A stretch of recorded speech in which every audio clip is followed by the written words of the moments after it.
Halo pemirsa, terima kasih Anda masih bersama Metro TV. Bersama saya Lucia Saharwi. Saat ini kita akan berbincang dengan seorang pembalap muda yang di akhir musim balapan tahun lalu oleh media massa luar negeri, ia sempat dijuluki sebagai Raja Overtaking saat berlaga.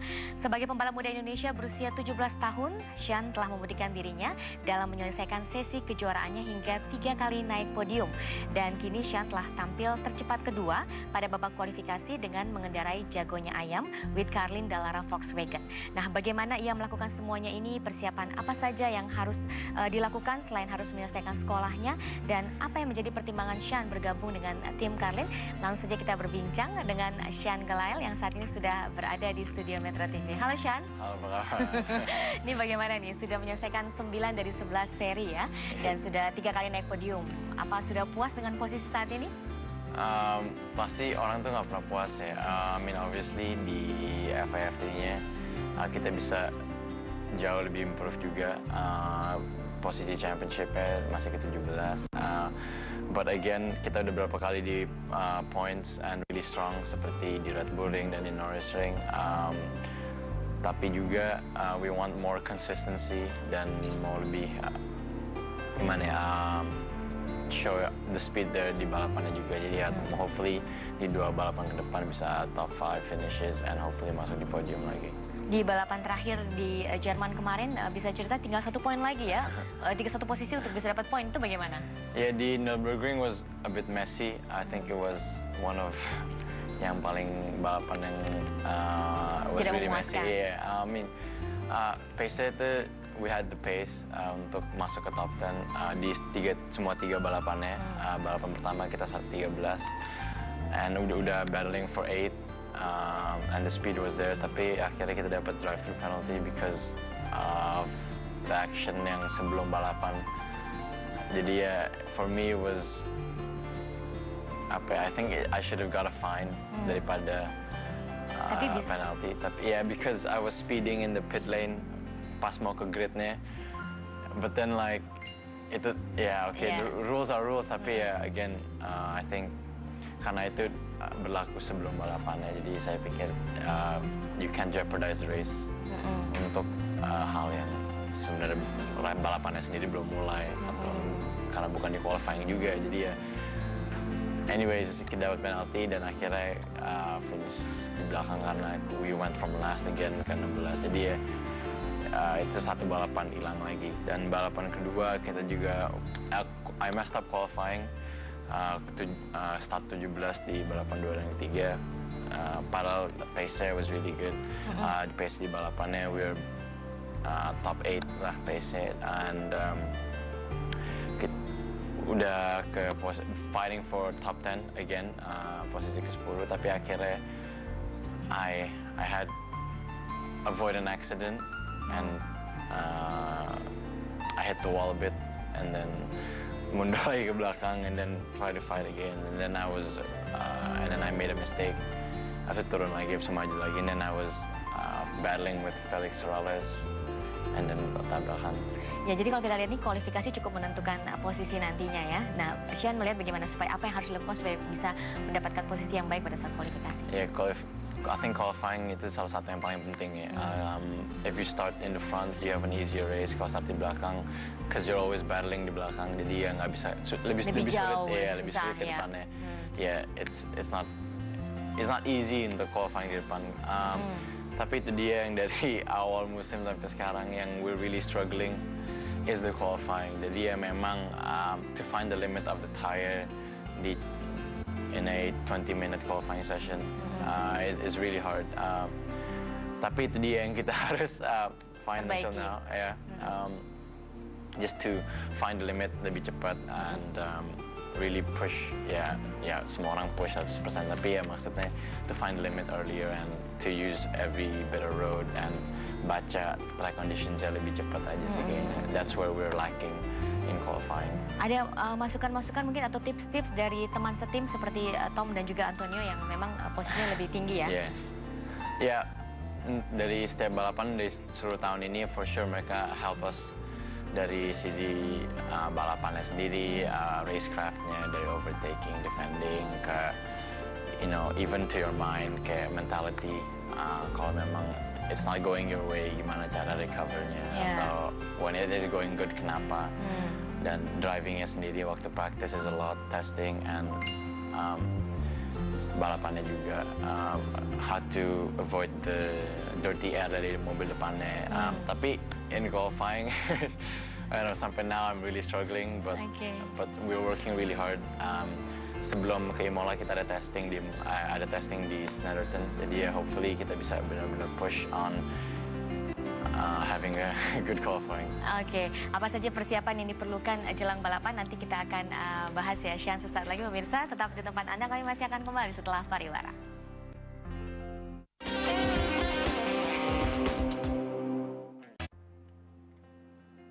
Kita masih berbincang bersama pembalap muda Indonesia, Sean Gelael, yang sudah mengikuti 9 dari 11 seri F3 tahun ini. Sean, apa saja persiapan yang dilakukan menjelang balapan? Ya, prosesnya itu panjang banget ya, dari sebelum balapannya sendiri, dari hari Seninnya lah atau Selasa. Basically kita tuh harus ke workshop karirnya sendiri, di brief dengan engineer-nya. Balapan sebelumnya apa yang kita berbuat bagus, apa yang kita buat jelek, dan dari situ kita kerja lagi untuk where the strong points are untuk weekend ke depannya. Seperti misalnya sekarang untuk Imola, dan apa yang kita perbuatkan jelek dan apa perbuatan bagus, driving atau feedback dari mobilnya atau something we tested untuk balapan di Imola ntar misalnya. Dan habis itu kelar semua itu, dari sisi driver kita juga harus bikin track notes untuk really prepare yourself each corner, each characteristics of corner atau karakteristik tracknya sendiri. Dan juga setiap abis balapan, kayak race report lah, raport kayak biasa kayak sekolah, misalnya you did this, feedback timnya, feedback engineer, feedback mobilnya, feedback dari overall performance dari semuanya lah basically. And then after kita udah semua analyze itu, baru kita masuk ke simulatornya. Basically to refresh your memory again kalau yang memang udah, dan kita bisa testing several things di simulator. Simulator is nggak asli banget, tapi kita bisa ngetes sesuatu, misalnya gear ratios kita bisa ngetes, dan wing settings bisa ngetes, simulation wing settings. Memang bukan kayak asli, tapi kita nyampe ke sana nggak blind gitu. And it's really important, and also for the driver, line-nya atau kita bisa compare, kan di tim ada 6 driver, jadi bisa compare each lines and which one's the best. Memang nggak ada track conditions, nggak ada feeling the G, and you don't really feel 100% in the car, tapi it really helps a lot. And pas jadi Kamis kita nyampe ke tracknya, habis itu kita punya waktu untuk walk the nyoba tracknya ya. Itu biasanya berapa kali? Tapi itu jalan loh maksudnya. Walk the track untuk kayak analyze the track surface, apa ada bedanya, dan where's the rubber, where's the dirty place. Kalau ada curve-nya yang bisa kita pakai atau yang kita nggak bisa pakai. Jadi ya each detail kita cek lagi to do the track walk untuk benar-benar siap hari Jumatnya. And abis itu kita ke race engineer truck again to analyze what's the plan untuk besok. Apakah kita benar-benar, how many laps are we gonna do in the start, and what kind of car setups yang kita mau coba aja. Jadi ya banyak banget hal-hal yang dari segi mobilnya dan segi drivernya dan segi engineer, Nah, bagi Sean yang sudah pernah mengikutinya tahun lalu ya, apakah ini justru memudahkan apa bagaimana? But it's a big transition. Tahun lalu kita sama tim WR, which is a good team, tapi I think Carlin is better. It's a more professional team, more professional mentality as well, dan bikin drivernya belajar jauh lebih banyak daripada tahun sebelumnya. Dari again professionalism, preparation, which is really important, and then dari mesin juga menentukan ya. Nggak mau bilang banyak, but Volkswagen and Spieth did a good job this year, I think.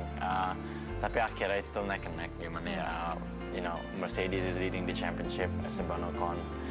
Tetapi Volkswagen kita dan Verstappen's been really quick as well. Jadi ya, I think it's the same. Oke, sebelum kita berbicara lebih jauh tentang tim Carlin ini, untuk persiapan fisiknya ada apa saja, Sean? Apa perlu lari atau berenang sebelum lomba atau bagaimana? Ya, I mean, kayak ya biasanya memang kalau pembalap tuh nggak dilihat segi fisiknya karena cuma di penal, but it's actually really tough.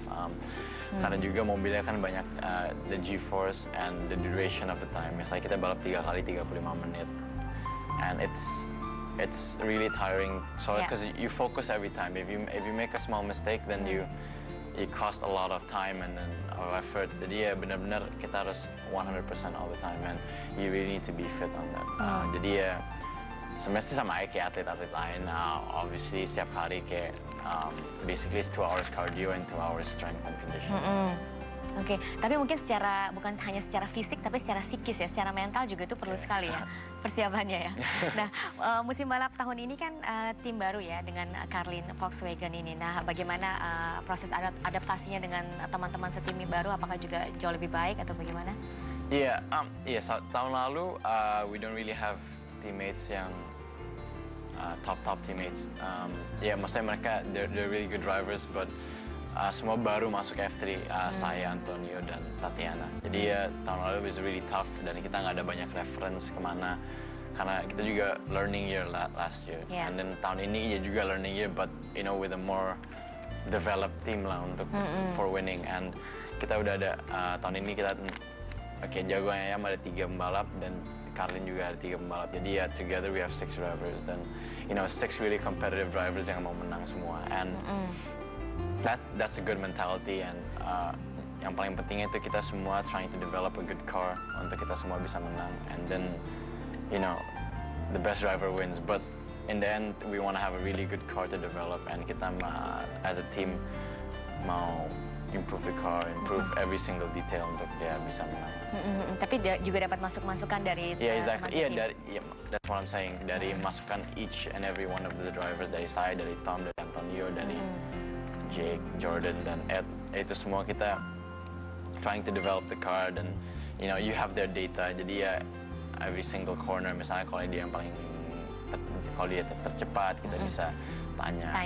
Ya, maksudnya tipsnya seperti apa begitu ya. Jadi komunikasinya bagus ya, lancar ya. Komunikasinya bagus. I mean, ada some driver yang kayak ya gini aja sih, ambil corner, tapi ya in the end we want to make a better car, I think, and that's the main target sih. Oke. Ya, pemirsa tetaplah bersama kami, masih akan berbincang dengan Sean Gelael sesaat lagi.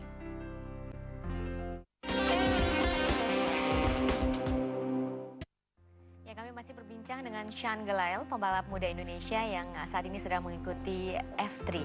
Nah, Sean, sisa 2 seri lagi ya dari 11 seri, yaitu nanti di Italia dan Jerman pada bulan Oktober. Nah, apa target kamu nanti? Again, consistency, I think masuk points for sure, pushing untuk masuk top 5, and then hopefully in Hockenheim, or if we do good in Imola, karena Imola track baru ya, jadi we still don't know where we are. Tapi kalau di Hockenheim udah tahu, ya, especially tahun ini juga, jadi ya we're really pushing there, and hopefully get a top 5 and podium, hopefully. Tapi di Imola, for sure kita harus masuk points and pushing for a top 5. Oke, ada 2 jenis sirkuit ya di F3 ini ya, sirkuit jalan raya sama sirkuit biasa. Nah, kamu sendiri lebih suka yang mana? Sama aja sih, di balap harus kenceng di dua-duanya, harus kenceng semua, jadi ya. Nah, but I mean, again, track karakteristik tuh banyak berbeda juga ya. Jadi track biasa tuh bukan, maksudnya kayak dari Red Bulling ke Budapest itu jauh beda. Jadi ya banyak ya, yang lebih technical is different, lebih high speed and flowing is different, dan juga street circuit as itself. Jadi ya, but Pau and Nürburgring was my best result. Kita dapat posisi ke-6 and ke-6, 9 dan DNF. Tapi it was a good result. Dan Pau kita juga sangat cepat. It was my first point tahun ini di Pau. Jadi again, I like street circuits, but kita juga harus bisa di semuanya biasa, harus bisa tapi semuanya. Street circuits is good, and it's more challenging, I think. karena again it's a lot bumpier, lebih bumpy kan. Biasa jalan raya pasti lebih bumpy daripada track biasa. Smooth. And F3 lagi atau GP3 atau World Series kita belum tahu. Yeah, for sure Formula One itu target akhirnya, but it's a long way to Formula One, and you want to be really ready to go to Formula One. And ada yang udah langsung nyampe dari F3, seperti tahun ini aja Max Verstappen udah sign with Toro Rosso for next year. Jadi hopefully di tahun kedepannya kita bisa do the same. Oke, untuk masuk ke F3 saja itu apakah harus ada kualifikasi khusus? Nggak kualifikasi khusus banget, tetapi tim F3 gimana? F3 itu dilihat dengan tim-tim F1 dan tim-tim DTM, tim-tim Le Mans, and they're really focused on, because it's where drivers try to be professional drivers, and benar-benar talent dilihat, and I think tim-tim Formula 3 sendiri, mumpun kita tetap bayar ke timnya, mereka nggak mau jeopardize the team name kalau memang balapnya belum bisa 100% ready for Formula 3, basically itu. Oke, sebagai satu-satunya pembalap Indonesia di F3 ya, apa harapan Sean terhadap masyarakat Indonesia? Yeah, for sure kita mau build a motorsport country. I think balap-balap yang udah seperti saya di Formula 3 dan yang udah senior seperti Rio, want generasi mudanya juga tetap ada. Tapi masalahnya sekarang, go-kart sekarang udah nggak ada kali ya, national championship nggak ada. Jadi it's a bit sad to see that generasi muda lebih susah daripada waktu zaman kita lah. Ya mumpun kita juga nggak segampang, kita juga harus ke luar-luar untuk get good mileage and good experience, jam terbang. Tapi ya itu dia yang sayang aja, kayak nggak ada circuit cuma satu, and I don't think it's a qualified circuit, apalagi untuk single seaters di Sentul. I don't think it's ready. Makanya sampai udah berapa tahun belum ada kompetisi sama sekali, internet FIA competition, and that's sad. And track go-kart cuma satu di Sentul doang. While kalau kita lihat Italia, Indonesia is a really big country dibanding Italia yang cuma sekecil apalah. Dan they have Monza, Imola, beberapa track yang udah pernah dipakai F1 dan one of the toughest karting championships. Jadi it's sad to see that kita punya banyak potensial tapi sama sekali nggak dipakai. Iya. Kalau menurut pengalaman Sean, ini jadi selain butuh dukungan keluarga, memang pemerintah seharusnya memegang peranan penting untuk menambah atau membangkitkan bibit-bibit pembalap muda ya. Amin. Amin. Terakhir, apa harapan Sean ke depan nanti? Di dunia balap tentunya ya? Yeah, for sure. If semua orang tanya ini, I want to be Formula One World Champion. Amin. Amin. But it's still a long way to go. Jadi I think the plan is to look setiap balap, fokus setiap balap dan setiap race weekend, setiap tahun untuk lebih fokus dan you do your maximum 100% every time you go out, daripada saya mau lihat F1 tapi but like you don't really focus ke the little things, which the details yang bikin kita untuk masuk F1. Jadi I think we have to focus on that. Oke, Sean, terima kasih sudah berbincang di Metro TV, sudah berbagi harapannya mudah-mudahan terwujud ya. Yang paling dekat nanti ya masuk masuk top 5 ya di 2 seri terakhir. Sukses terus Sean. Terima kasih sudah bersama Metro TV dan pemirsa. Terima kasih sudah mengikuti perbincangan kami bersama Sean Gelael. Kami masih akan kembali dengan perbincangan menarik lainnya pemirsa. Tetaplah di Metro TV.